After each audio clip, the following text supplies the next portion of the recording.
এবং হচ্ছে striking team হিসেবে শুধু পুলিশ যে আছে তা না, আর্মি, বিজিবি, আনসার, র্যাব সবাই আছে। অতি গুরুত্বপূর্ণ ধরে আমরা 451টি সেন্টারকে বিশেষ নিরাপত্তা বলয় দিয়েছি, যেখানে পুলিশের বডি অন ক্যামেরা থাকবে।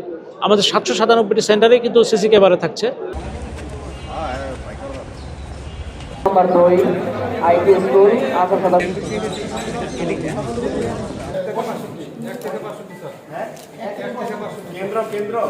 এবং আমাদের আজকে সারা রাত ব্যাপী যাতে আমাদের পুরো জেলাতে আমরা প্রচুর পরিমাণে স্ট্রাইকিং এবং মোবাইল ফোর্স আমরা রেখেছি, যাতে প্রতিটি ভোট কেন্দ্রের নিরাপত্তা আমরা নিশ্চিত করতে পারি। আর নিরাপত্তার কথাগুলো যেগুলো বললেন, যে অন্যান্য যে কোনো নির্বাচনের চাইতে এইবারে কিন্তু আমাদের 3 গুণ নিরাপত্তা বাহিনী ডিপ্লয় করা আছে। আমাদের র্যাব,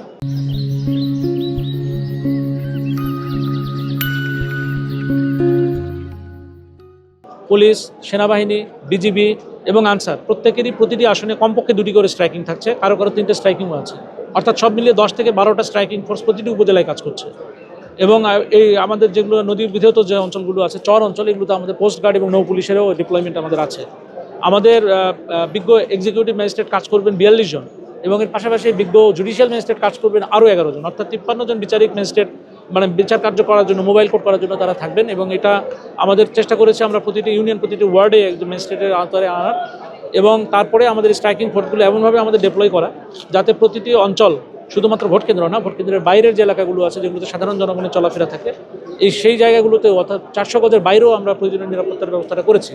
পুরো নারায়ণগঞ্জ জেলাকে আমরা একটা নিরাপত্তার যে কর্ডন, সেই কর্ডনের মধ্যে আমরা আনতে সক্ষম হয়েছি। আমরা আশা করি যে সকলের সহযোগিতায় কালকে একটু সুষ্ঠু নিরাপত্তার মাধ্যমে একটু স্বাভাবিক, সুষ্ঠু, গ্রহণযোগ্য এবং বিশ্বাসযোগ্য নির্বাচন আমরা করতে পারবো। পূর্ব সহিংসতার নজির আছে, এগুলোকে বিবেচনায় রেখে কিন্তু আমরা 451টি ভোট কেন্দ্র নির্বাচন করেছি, যেগুলোকে আমাদের গুরুত্বপূর্ণ মনে করছি।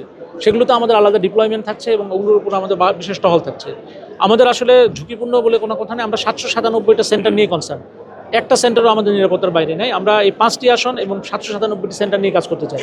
তারপরেও অতি গুরুত্বপূর্ণ ধরে আমরা 451টি সেন্টারকে বিশেষ নিরাপত্তা বলয় দিয়েছি, যেখানে পুলিশের বডি অন ক্যামেরা থাকবে।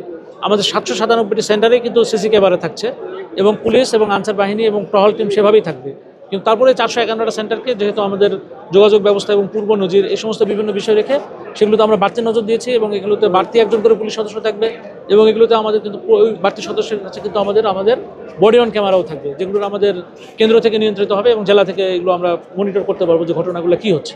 জেলা পুলিশ নারায়ণগঞ্জের পক্ষ থেকে বলবো যে আমাদের সব থানায়, নারায়ণগঞ্জ জেলার অধীনে সব থানা, সব কেন্দ্র, সব কিছুই শৃঙ্খলা পরিস্থিতি ভালো আছে। আমাদের এখানে প্রায় 2100-2200 ফোর্স আমরা নিয়োজিত করেছি ভোট কেন্দ্র এবং হচ্ছে এলাকার নিরাপত্তার সাথে। মোবাইল টিম আছে 81টা এবং হচ্ছে স্ট্রাইকিং টিম 14টি। এছাড়াও পাশাপাশি আমরা সব বাহিনীর সাথে আমরা কোঅর্ডিনেশন করে আমরা কাজ করছি। প্রতিনিয়ত সবার সাথে কোঅর্ডিনেট করা হচ্ছে, ইনফরমেশন আদান প্রদান করা হচ্ছে। আমি বলবো যে আইনশৃঙ্খলা পরিস্থিতি আমাদের সাধ্য আছে, ভালো আছে। একদম ছোট একটা প্রশ্ন করি, কারণ নারায়ণগঞ্জ নিয়ে সংখ্যা সবসময় থেকে থাকে। আপনারা আসলে ভোটারদেরকে আশ্বস্ত করার জন্য কি বলবেন? আপনারা আসলে তারা কেমনভাবে আশ্বস্ত হবে? ভোটারদেরকে আশ্বস্ত করার জন্য বলবো যে আপনারা যাবেন, ভোট কেন্দ্রে যাবেন, ভোট দেবেন, আমরা আছি সাথে। ইনশাল্লাহ এবার আবার সুষ্ঠু এবং নিরপেক্ষ নির্বাচন হবে। আমাদের বাংলাদেশ পুলিশ এবং নারায়ণগঞ্জ পুলিশের পক্ষ থেকে আমি বলবো যে শান্তি শৃঙ্খলা পরিস্থিতি ভালো আছে। আপনারা ভোট কেন্দ্রে যাবেন, ভোট দেবেন, এবং সর্বাত্মক সহযোগিতায় আমরা আছি।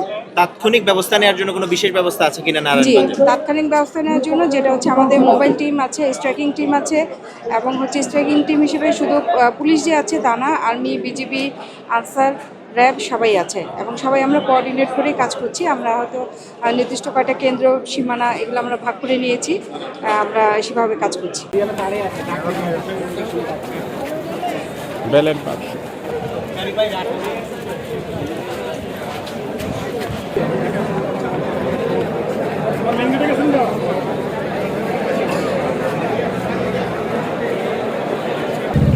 বাচ্চা 100 কিলো আছে।